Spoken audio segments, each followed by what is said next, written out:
दोस्तों आज की वीडियो बात करने वाले हैं, हमारे बहुत सारे व्यूअर है, सब्सक्राइबर जो लोग हमें मिलते हैं और एक ही बात पूछते हैं कि अगर हम भी घर लेना चाहते हैं तो क्या हमें प्राइवेट बिल्डर से घर लेना चाहिए या म्हाडा से घर लेना चाहिए। तो आपका जो डाउट है आज मैं क्लियर कर दूंगा। अगर आप ये सब चीज़ें नोटिस करते हैं तो फिर आपको डिसाइड करना है कि आप कहाँ से फ्लैट ले सकते हैं, म्हाडे के थ्रू, सिडको के थ्रू या प्राइवेट बिल्डर के थ्रू। तो मैं आपको पहला चीज़ तो क्लियर कर दूं। तो पहला पॉइंट ये आता है, अगर आप म्हाडा का फ्लैट लेना चाहते हैं और आप जब भी म्हाडा की लॉटरी निकलती है तो आपने देखा होगा जो घरों की कीमत होती है वो कहीं ना कहीं बहुत कम होती है अगर आप कंपेयर करोगे प्राइवेट बिल्डर की प्रॉपर्टी से। कि जो प्राइवेट बिल्डर की प्रॉपर्टी होती है कहीं ना कहीं वो एक्सपेंसिव होती है, महंगी होती है। इसीलिए बहुत सारे लोग म्हाडा का इंतजार करते हैं कि म्हाडा की लॉटरी कब आएगी, क्योंकि उसमें घर की कीमत है वो आपको बहुत कम देखने मिलती है। इसलिए बहुत सारे लोग म्हाडा के थ्रू ही घर लेना चाहते हैं, वो प्राइवेट बिल्डर के चक्कर में नहीं पड़ते हैं। पहली बात तो आपको घर की कीमत बहुत कम देखने मिल जाती है अगर आप प्राइवेट बिल्डर से कंपेयर किया करें तो।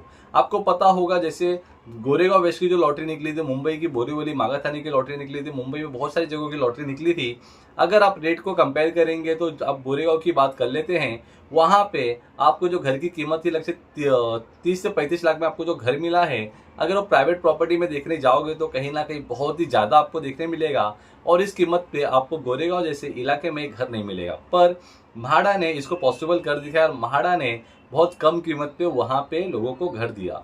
और दूसरी बात, जो दूसरा पॉइंट है ये होता है कि म्हाडा जब भी लॉटरी निकालती है, म्हाडा जब भी फॉर्म फिलअप करती है, जब उनको घर को बेचना होता है तो वो प्रॉपर तरीके से ऑनलाइन सिस्टमेटिक लॉटरी निकालते हैं और सिस्टमेटिक लॉटरी के थ्रू आपको फॉर्म फिलअप करना होता है और आप फॉर्म फिलअप करके आपके जो भी डिटेल्स होते हैं वो फिलअप करना होता है, आपको डॉक्यूमेंट देने होते हैं और आपको पूरी जानकारी ऑनलाइन फॉर्म फिलअप करते समय देनी होती है।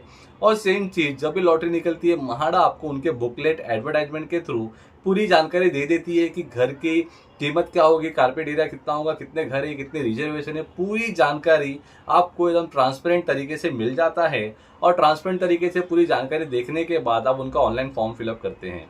पर अगर देखा जाए प्राइवेट प्रॉपर्टी में तो आपको ये चीज़ ट्रांसपेरेंट नहीं देखने मिलेगा, क्योंकि उनकी जो कीमत होती है कहीं ना कहीं फ्लक्चुएट करती है, आपके लिए अलग, उनके लिए अलग, इनके लिए अलग, कहीं ना कहीं ऊपर नीचे होता रहता है।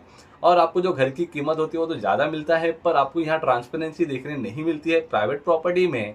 कहीं ना कहीं आपने सुना होगा कि बहुत सारे लोगों के साथ चीटिंग भी हो जाता है, फ्रॉड भी हो जाता है और उनको उनके पैसे के लिए बाद में बहुत ही तकलीफ हो जाती है, क्योंकि उनको ना घर मिलता है ना फ्लैट मिलता है। तो इस तरीके से धोखाधड़ी है आपको म्हाडा में नहीं देखने मिलेगा, क्योंकि म्हाडा में गवर्नमेंट ऑर्गेनाइजेशन होने के कारण पूरे चीज़ें सिस्टमेटिक होती है, ट्रांसपेरेंट होता है और हर किसी के लिए घर की कीमत सेम होती है और हर किसी के लिए जो प्रोसेस होता है वो सेम देखने मिलता है। पर प्राइवेट प्रॉपर्टी में आपको ऐसे देखने नहीं मिलता है कहीं ना कहीं। तो आपको ये चीज़ डिसाइड करना है, म्हाडा घर लेना है या प्राइवेट प्रॉपर्टी का घर लेना है।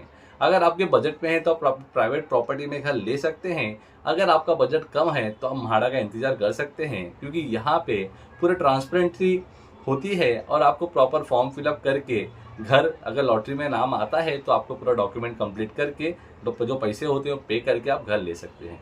उसके बाद आपको म्हाडा में जो भी कैटेगरी होती है, जैसे EWS, LIG, MIG, HIG, हर कैटेगरी को डिवाइड किया जाता है। हर कैटेगरी को उनके इनकम के वाइज डिवाइड किया जाता है और हर कैटेगरी के लिए आपको अलग अलग घर और अलग अलग जो फ्लैट होते हैं वो देखने मिल जाते हैं। पर आपको प्राइवेट प्रॉपर्टी में ये चीज़ देखने नहीं मिलेगा कि प्राइवेट प्रॉपर्टी में हर किसी को एंट्री होती है और हर किसी के लिए फ्लैट उसी तरीके से होते हैं जितना वो पे कर सकते हैं। पर यहाँ पे आपको कैटेगरी वाइज डिवाइड किया जाता है। अगर आप EWS कैटेगरी में आते हैं तो आपका घर आप ही ले सकते हो, कोई दूसरा नहीं ले सकता है। तो इस तरीके का कैटेगरी डिवाइड किया गया है जिससे हर कोई घर ले सकता है और अपने बजट के हिसाब से घर को बुक कर सकता है। पर आपको ये प्राइवेट प्रॉपर्टी में देखने नहीं मिलेगा। पहले तो आपको घर की कीमत कम देखने मिलती है, जो पूरा प्रोसीजर होता है पूरा म्हाडा ट्रांसपेरेंट होता है और आपको कैटेगरी वाइज डिवाइड किया जाता है। और आपको उसके बाद चौथा पॉइंट ये होता है कि आपको इसमें रिजर्वेशन कैटेगरी भी मिल जाती है। अगर आप किसी कास्ट से बिलोंग करते हैं, अगर आप किसी कैटेगरी से बिलोंग करते हैं तो आपको म्हाडा में यह रिजर्वेशन देखने मिल जाता है, जिसमें आप रिजर्वेशन कैटेगरी के थ्रू फॉर्म फिलअप कर सकते हैं। बाकी आपको कहीं प्राइवेट बिल्डर में ऐसा रिजर्वेशन देखने नहीं मिलेगा जो आपको म्हाडा में देखने मिलता है। इसीलिए ज़्यादातर लोग इंतजार करते हैं म्हाडा का जब लॉटरी निकले सिट्टू का, जब लॉटरी निकले सब वो फॉर्म फिलअप कर सकते हैं। तो अगर आप भी घर लेना चाहते हैं तो आपको अब डिसाइड करना है कि आपको प्राइवेट प्रॉपर्टी में घर लेना है या म्हाडा या गवर्नमेंट ऑर्गेनाइजेशन के थ्रू घर लेना है।